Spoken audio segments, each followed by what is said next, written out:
at iba pang lucky charms ang maaari magdala sa atin ng swerte. Pati raw yung sulat kamay natin, penmanship. Ayan.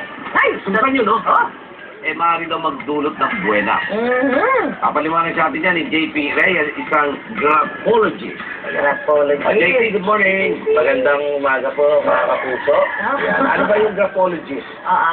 Yung graphology po, actually, ito po yung isa sa mga tools na ginagamit para malaman yung pagkatao ng isang tao. Pero hindi, siyempre, Malalaman nyo, ano? Susulat? Oo, teka lang. Malalaman mo rin kung Ito ba yan? yung pirma. Uso ngayon yan, eh. may mga naging clients din po ako, Igan, na naghingi ng tulong sa akin upang malaman kung na-forge ba yung pirma nila. Okay. Dapat baliktad. Bakit baliktad? Kaya mamaya na, unahin muna natin yung ano. Ayun, kanina hindi ka na po kami ng ano eh. Mula sa baba. Ng penmanship. Pwede ba siguro Unahin sa baba? natin si Lars. Susan Enriquez.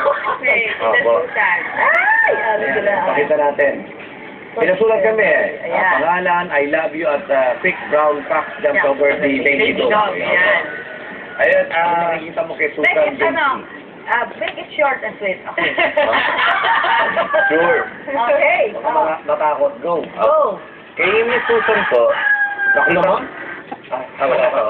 kitang-kita po natin dito na ang kanyang sulat kamay po ay pataas po ang baseline.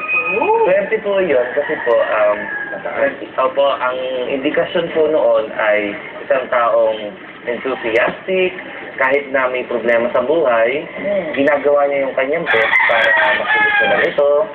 At saka, napansin ko lang po ay medyo mabibilog yung nasa ilalim. Ayan, saka medyo mahahaba. Mahilig ako sa mabilog sa ilalim. Ano ibig sabihin na mabibilog? Ang ibig sabihin po noon ay gusto niya laging on the go. Opo, may tendency naman po yun na